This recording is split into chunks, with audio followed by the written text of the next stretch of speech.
Selamat pagi semua, Mas Mbak. Salam sejahtera bagi kita semua. Hari ini kita di pertemuan ke-9, Mas Mbak semua, di materi demokrasi dan HAM, hak asasi manusia. Mas Mbak semua, ini nanti kita akan mengkaji ya kaitannya dengan demokrasi dan hak asasi manusia. Pastinya kita lihat dulu dari tujuan instruksional umumnya dan tujuan instruksional khusus. Untuk tujuan instruksional umum, Mas Mbak semua, di sini bahwa nanti mahasiswa itu diharapkan memahami dan dapat menjelaskan perkembangan demokrasi di Indonesia dan memiliki kesadaran dalam menjunjung tinggi hak asasi manusia. Kemudian untuk tujuan instruksional khusus itu diharapkan Mas Mbak semua setelah mengikuti perkuliahan ini ya, di pertemuan ke-9 ini Mas Mbak semua, mahasiswa itu dapat yang pertama menjelaskan pengertian demokrasi ya. 2. Sejarah demokrasi di Indonesia. 3. Menganalisis perkembangan pelaksanaan hak asasi manusia di Indonesia. 4. Mampu membedakan contoh-contoh hak asasi manusia berat dan hak asasi manusia ringan. Nah, Mas Mbak semua, ini nanti dari kita mengetahui dari tujuan instruksional umumnya, kemudian baru tujuan instruksional khusus, dipastikan Mas Mbak semua ini nanti akan lebih spesifik lagi ya, akan memahami tentang demokrasi dan hak asasi manusia. Pastinya jika orang berbicara demokrasi itu, maka yang muncul dalam benak kita adalah sebuah sistem politik ya. Sebuah sistem politik yang menekankan suara rakyat sebagai penentu kebijakan. Memang secara asal katanya demokrasi atau demokrasi ini berasal dari demos dan kratos, sebuah bahasa Yunani yang berarti kekuasaan di tangan rakyat. Sejarah demokrasi di Indonesia dimulai pada zamannya Soekarno dalam sebuah demokrasi parlementer dan demokrasi terpimpin. Dilanjutkan dengan demokrasi Orde Baru pada masa pemerintahan Soeharto selama 32 tahun.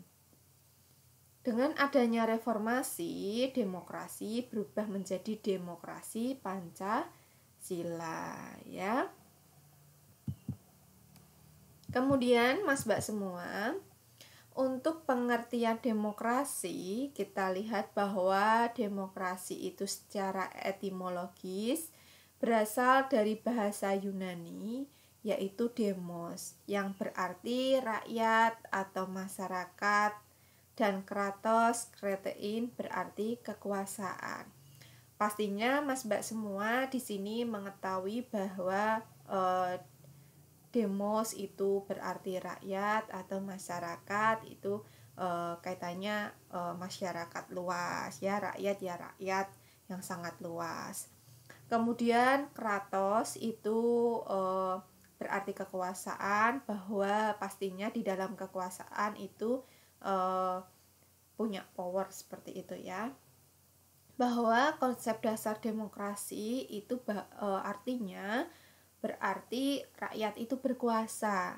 Nah, secara Mas Mbak semua berpikir bahwa demokrasi ini berarti adalah masyarakat yang berkuasa, rakyat yang berkuasa ya. Jadi pastinya ketika rakyat berkuasa atau rakyat itu mempunyai kekuasaan, inilah yang disebut demokrasi Mas Mbak semua ya. Kemudian kita lihat dari Abraham Lincoln, ini menyatakan bahwa demokrasi adalah pemerintahan dari rakyat, oleh rakyat, dan untuk rakyat.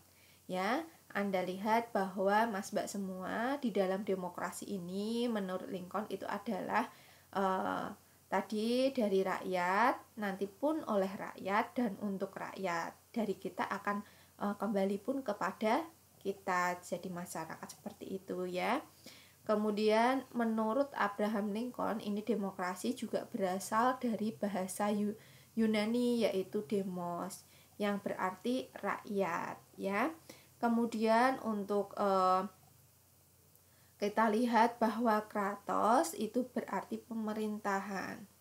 Jadi demokrasi ini berarti pemerintahan rakyat atau suatu pemerintahan di mana rakyat itu memegang kedaulatan yang tertinggi atau rakyat itu diikutsertakan dalam pemerintahan negara. Jadinya Mas Mbak semua bahwa demokrasi ini di mana demokrasi ini bahwa pemerintah rakyat itu suatu perintah di mana rakyat itu akan memegang ya kedaulatan yang tertinggi. Nah, pastinya rakyat juga diikutsertakan dalam pemerintahan negara. Inilah demokrasi. Kemudian demokrasi ini Mas Mbak semua, demokrasi secara umum bahwa ini adalah pemerintah dengan segenap kegiatan yang dikelolanya dengan menjalankan rakyat sebagai titik tumpuannya. Inilah pengertian demokrasi secara umum, di mana rakyat itu akan sebagai titik tumpuan atau powernya, kekuasaan seperti itu. Nah, untuk prinsip dasar demokrasi itu kita lihat bahwa tegaknya etika dan moralitas politik ya. Jadi etika, attitude ya. Kemudian kaitannya dengan norma moral itu pastinya di dalam prinsip dasar demokrasi itu selalu diutamakan seperti itu. Kemudian tegaknya prinsip konstitusionalisme. Kemudian digunakan mekanisme akuntabilisme ya. Kemudian Mas Mbak semua, kita lihat di sini ciri-ciri demokrasi. Ciri-ciri demokrasi itu adanya partisipasi politik ya, rakyat yang luas.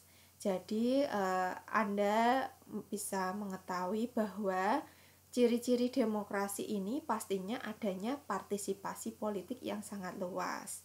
Kemudian kompetisi politik yang sehat, di mana kompetisi politik yang sehat ini pastinya diharapkan semua masyarakat ya, di mana di benak kita ketika kita dengar politik saja pastinya kadang banyak yang kaitannya dengan hal-hal yang negatif seperti itu. Tetapi kita lihat di dalam kompetisi ini bahwa kompetisi politik itu yang kita gunakan adalah yang sehat. Kemudian sirkulasi kekuasaan melalui proses pemilu, di mana pemilihan umum ini pastinya menjadi kekuasaan, di mana akan adanya pemilu ini pastinya nanti akan mengetahui bahwa merupakan ciri-ciri dari demokrasi tersebut ya. Kemudian pengawasan yang efektif dan diakuinya kehendak yang mayoritas. Kemudian adanya tata krama politik, di mana ciri-ciri demokrasi ini kaitannya dengan tata krama politik itu harus selalu kita utamakan, kaitannya dengan etika itu tadi juga ya. Kemudian kita lihat dari partisipasi politik rakyat yang luas. Partisipasi politik rakyat yang luas ini kita lihat ada ide yang disebarluaskan, kemudian perencanaan, pelaksanaan, pengawasan, menikmati, menolak. Inilah partisipasi politik rakyat yang luas, itu pasti kita lihat dari politik rakyat ini, dari ide yang disebarluaskan. Dari itu semua pastinya kaitannya nanti ada perencanaannya sampai ke menolak. Karena dimana ketika kita jadi masyarakat luas ya, rakyat yang luas, namanya demokrasi, dimana partisipasi politik rakyat ini kita juga bisa menikmati pengawasan dari pelaksanaan sampai menolak seperti itu. Kemudian Anda juga mengetahui bahwa pengawasan yang efektif adalah pengawasan yang melibatkan komponen struktural, baik legislatif maupun eksekutif, ya. Kemudian dan masyarakat baik secara individu maupun kelompok melalui lembaga swadaya masyarakat. Inilah di mana pengawasan efektif ini kita lihat dari komponen strukturalnya, kemudian pastinya lihat dari juga lembaga swadaya masyarakat, di mana untuk pengawasan komponen struktural itu bisa Anda lihat dari legislatif maupun eksekutif. Nah, untuk lembaga swadaya masyarakat ini kita lihat dari masyarakat itu dari individu maupun kelompok. Kemudian sejarah demokrasi di Indonesia. Pada saat ini Indonesia menerapkan tatanan pemerintahan yang demokratis. Hal ini terbukti adanya pemilihan umum setiap 5 tahun sekali untuk meminta suara rakyat dalam menentukan partai politik mana yang dapat memerintah di negeri ini dan presiden secara langsung. Tapi perlu diingat ya, sejarah demokrasi sehingga bisa maju demokrasi di Indonesia ini kita lihat juga dari yang pertama, demokrasi parlementer atau liberal itu dari tahun 1945 sampai 1959. Dua, demokrasi terpimpin dari tahun 1959 sampai 1965. Kemudian ketiga adalah demokrasi masa Orde Baru dari tahun 1965 sampai 1998. 4. Demokrasi masa Orde Reformasi hingga sekarang dari tahun 1998 sampai sekarang. Inilah Mas Mbak semua sejarah demokrasi di Indonesia dari demokrasi parlementer sampai ke demokrasi masa Orde Reformasi ya. Nah, kemudian di sini pastinya setelah Anda memahami tentang demokrasi itu tadi dari pengertiannya ya, kemudian juga sejarahnya ya.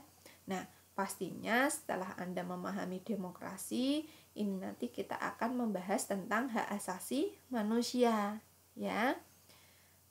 Di mana hak asasi manusia ini merupakan salah satu yang mendorong munculnya kesadaran hak asasi manusia karena adanya penindasan yang dilakukan oleh, pastinya kita lihat ini hak asasi manusia itu muncul ya karena ada apanya. Nah, karena pastinya di sini untuk penguasaan baik pemerintah dan agamawan, pengusaha melalui eksploitasi dan diskriminasi buruh, kemudian perorangan.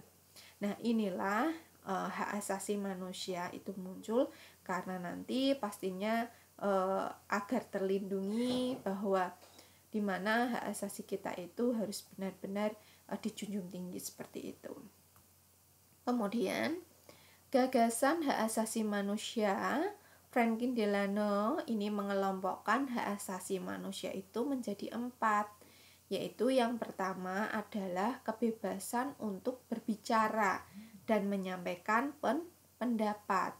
Nah, kemudian yang kedua adalah kebebasan dari rasa takut. Nah, kebebasan dari rasa takut, Mas Mbak semua, kebebasan untuk berbicara, menyampaikan pendapat, ini merupakan hak asasi manusia, ya. Dimana ketika kita itu merasa nyaman, ya tenang, itu ya berarti tanpa ada diskriminasi, itu berarti hak asasi manusia kita itu dijunjung tinggi seperti itu. Kemudian kebebasan beragama, ya. Nah, bisa menentukan agama yang kita yakini seperti itu. 4. Kebebasan dari kekurangan atau kemelaratan, di mana kita itu harus bebas dari kekurangan.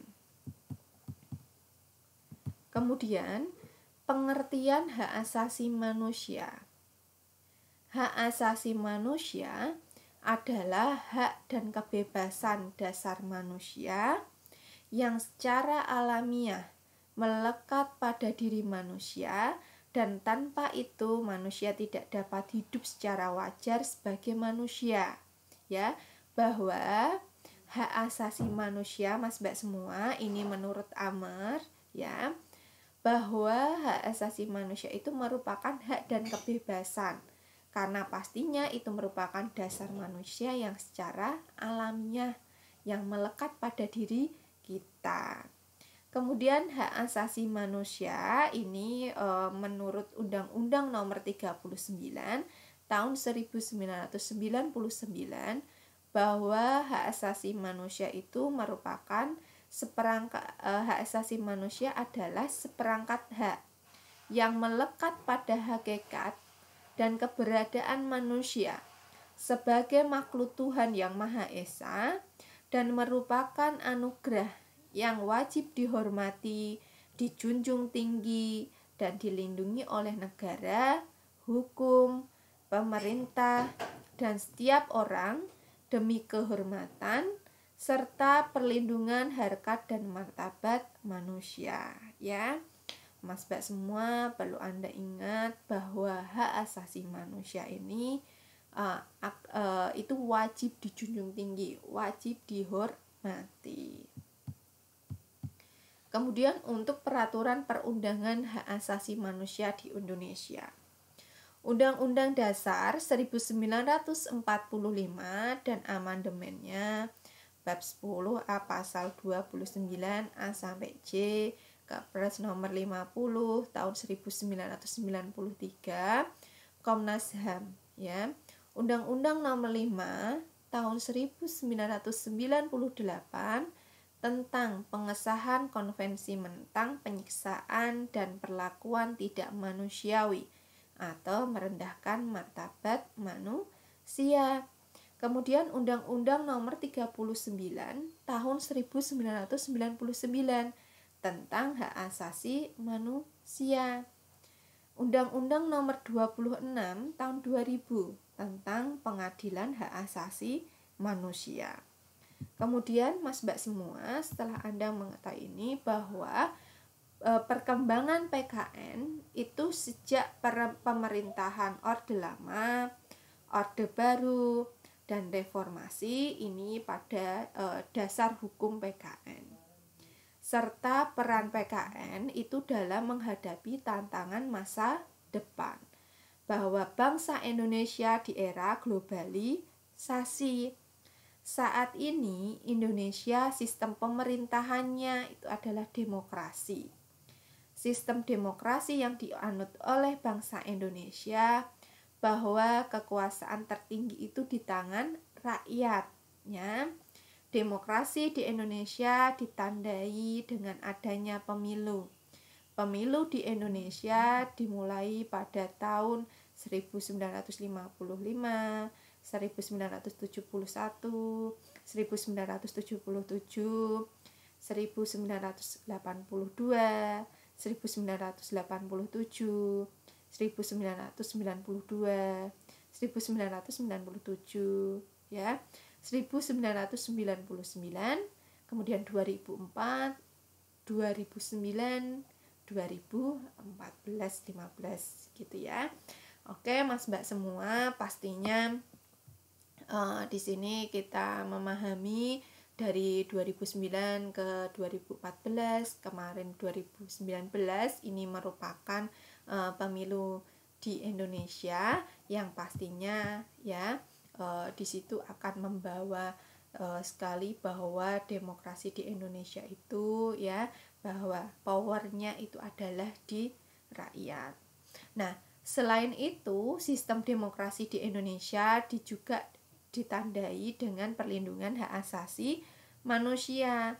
Hak asasi manusia merupakan seperangkat hak yang melekat pada hakikat dan keberadaan manusia sebagai makhluk Tuhan yang Maha Esa dan merupakan anugerah yang wajib dihormati, dijunjung tinggi, dan dilindungi oleh negara, hukum pemerintah dan setiap orang demi kehormatan serta perlindungan harkat dan martabat manusia. Di Indonesia sudah mempunyai pengadilan hak asasi manusia, yaitu pengadilan khusus terhadap pelanggaran hak asasi manusia berat. Dan hak asasi manusia berat itu terdiri dari kejahatan, genosida, dan kejahatan terhadap kemanusiaan. Inilah hak asasi manusia berat. Nah, Mas Mbak semua, pastinya di dalam kaitannya demokrasi dan hak asasi manusia ini tadi, Mas Mbak sudah memahami. Sekarang Anda kerjakan ya, jawablah pertanyaan-pertanyaan di bawah ini dengan baik dan benar. Yang pertama, apakah yang dimaksud dengan hak asasi manusia dan demokrasi? 2, sebutkan ciri-ciri demokrasi. Mas Mbak semua, di sini pastinya tadi ya dari pertanyaan ini tadi sudah Bu Siti sampaikan kaitannya dengan hak asasi manusia dan demokrasi ya.